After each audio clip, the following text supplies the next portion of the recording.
What is going on, deck builders? I'm your friendly neighborhood host Alex, and welcome back to Deck Tech Arcade. Today I'm going to show you how to build an absolutely brutal deck. If you've ever been across the table from a tuned Narset deck, you know exactly how powerful she is. So let's jump in and learn a little more about her.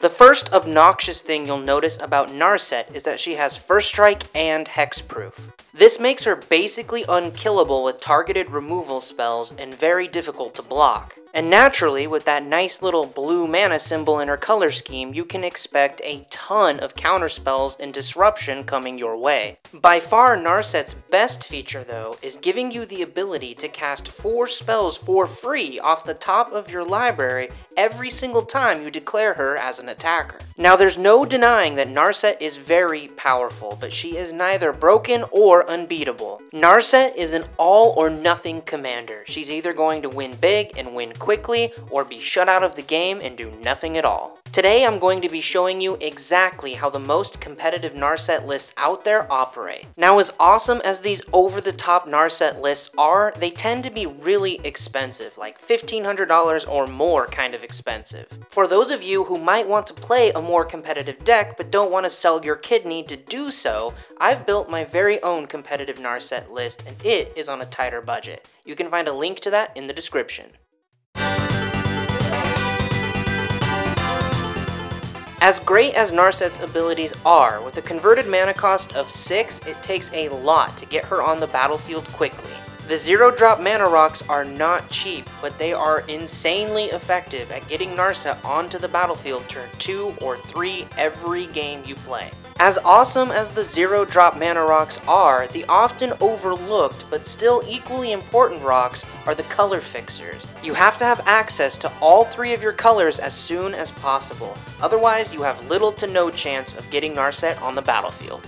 There are also some helpful support creatures like Generator Servant or Simian Spirit Guide, and ritual spells like Rite of Flame that can help you get a lot of mana rocks out of your hand early on, or cast Narset a lot sooner than people would expect.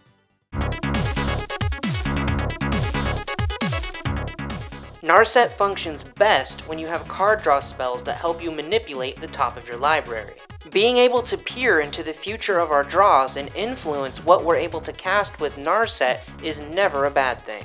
There are also card draw spells like Mystic Remora, Windfall, or Temporal Cascade that are going to help us refill our hand in a hurry. And if you have a couple $1,000s sitting around and nothing better to do with it, first of all, hook ya boy up, and secondly, go get yourself a Time Spiral and a Time Twister. They work great alongside Narset. The real MVPs, though, are these 4 tutor spells right here. Having the ability to put exactly what you want in the top 4 cards of your library, then immediately move to cast that card with Narset is gross.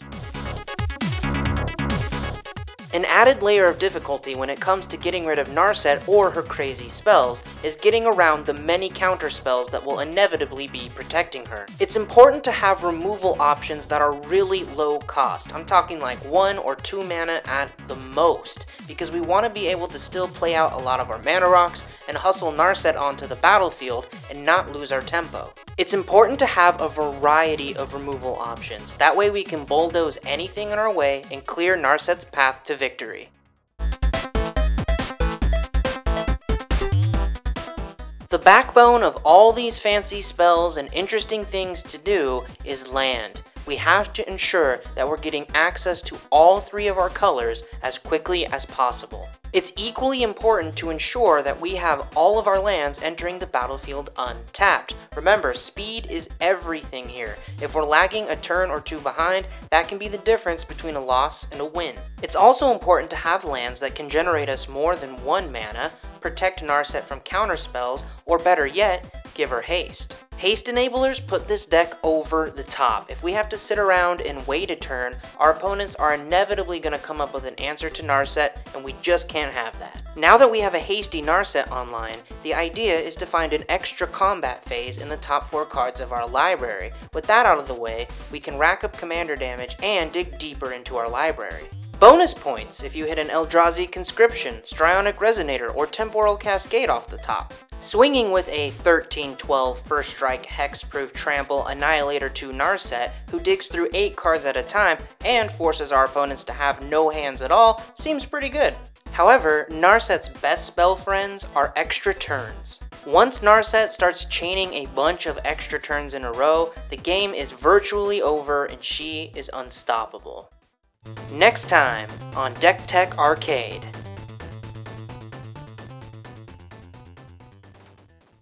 1,000 subscribers, are you kidding me? Thank you guys so much. I'm planning on doing a 1,000 subs Q&A video, so leave me a question in the comments. And if you want more episodes of Deck Tech Arcade just like this one, smash that like button. And if you're new around here, subscribe, and welcome to the Deck Builder Society. And you know what's up. Stay classy, deck builders. I'll see you next time.